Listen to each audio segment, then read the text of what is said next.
The movie opens with a little girl named Wen, who is seen collecting grasshoppers in a jar in the woods. She stays at a nearby the cabin with her fathers, Eric and Andrew. A while later, Wen is then approached by a stranger, a large man called Leonard, who tries to make conversation with her, and joins her in catching grasshoppers. Leonard tells Wen that he is there to do something that he will regret. 3 other people, Sabrina, Adrian, and Redmond, emerge from the woods armed with large sharp weapons, causing Wen to run back toward the cabin. Wen runs inside and goes to warn Eric and Andrew about the strangers approaching the cabin. Leonard knocks on the door and tells Eric and Andrew that they are there for a mission and need to speak to them directly. The couple starts to get nervous, not knowing what to expect, and the family begins locking the doors and windows. Without a way in, the group of 4 then begins to break into the house through the windows. Eric gets into an altercation with Sabrina, where he falls and loses consciousness. Andrew fights and beats Redmond with much force. The 4 end up subduing the family, but Sabrina tends to Eric's wound, showing some care for his well-being. We are shown a brief flashback with Eric and Andrew meeting Andrew's parents, and the tense silence indicates that the 2 are not comfortable with their son's sexuality, unlike Eric's mother. While Andrew is disappointed as they only stayed for 45 minutes, despite a 7-hour drive, Eric promises him that they will always be together. We return to the present where Eric and Andrew are tied up, and the group puts on cartoons to comfort and distract Wen. Eric is concussed and complains about sensitivity to light and a lack of vision, which Sabrina tries to help with. When everything is settled, the group begins to introduce themselves and their backgrounds. Leonard is a children's basketball coach, Sabrina is a nurse, Adrian is a line cook, and Redmond works in sanitation. Leonard explains why the group is there. The 4 of them have been seeing visions of apocalyptic events, and Eric and Andrew's family has been chosen to deliver a sacrifice to ensure humanity's survival. If the family fails to comply, the catastrophic events will come true, and that will be the end of the world. They are also told that they cannot sacrifice themselves and commit suicide to spare their loved ones. Eric and Andrew are adamant about not wanting to sacrifice anyone. The group then says that humanity is being judged at this moment. Leonard tells the men that if they answer no each time, they have to unleash a plague for the sins of humanity.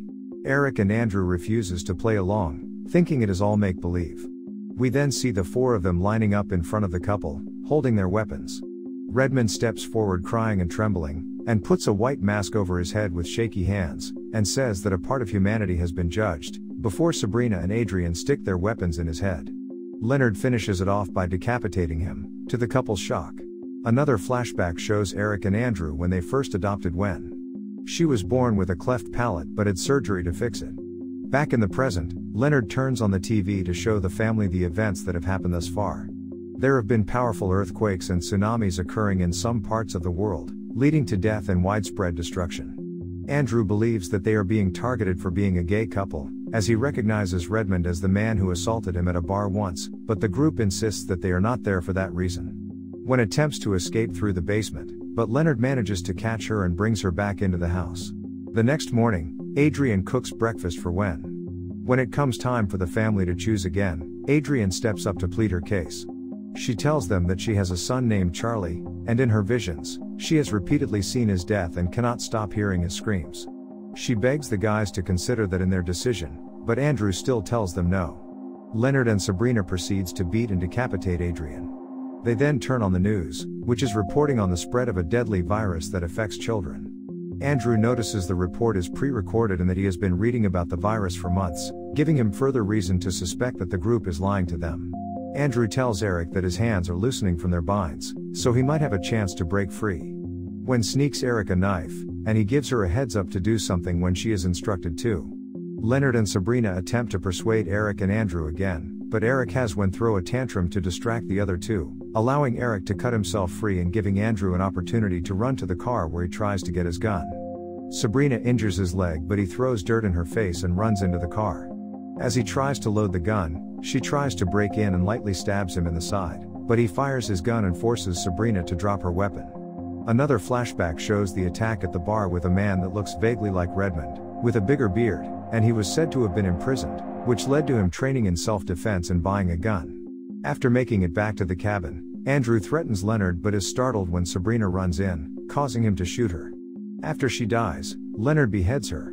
Andrew also grabs Redmond's wallet from his body and confirms that he was indeed his attacker, a man named Rory O'Bannon. Andrew orders Leonard to go into the bathroom at gunpoint, with the intention of taking the vehicle that the group arrived in and using it to return home since they slashed the family's car's tires. After a few minutes, Leonard breaks the bathroom window, leading the guys to think that he is escaping to the vehicle to leave them stranded.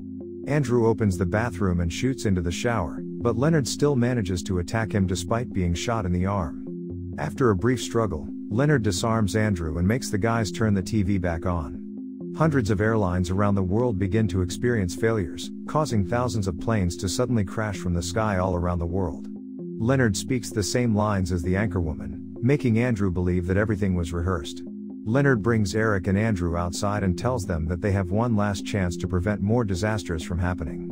Eric tells Gwen to hide in a treehouse until someone goes to get her. When it becomes clear they still aren't choosing, Leonard tells them they will only have a few minutes to stop it before it's too late, and he slits his throat. A powerful storm begins forming, with lightning hitting the ground and various trees, and more planes falling from the sky. The guys go back inside the house. Eric tells Andrew about the figure he saw in the sun's reflection, and he admits that he is starting to believe that the group's visions were true.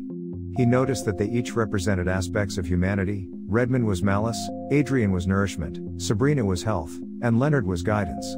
They were the 4 horsemen of the apocalypse, and their deaths were necessary. When Eric seems ready to be the one to make the sacrifice, Andrew argues with him, saying humanity is not worth saving because they hate and reject people like him and Eric.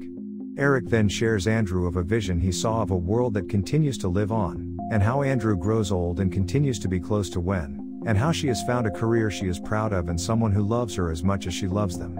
With this, Eric finds his peace and takes Andrew's hand so he can shoot himself. Andrew mourns his husband for a while, after which he goes to get Gwen from the treehouse.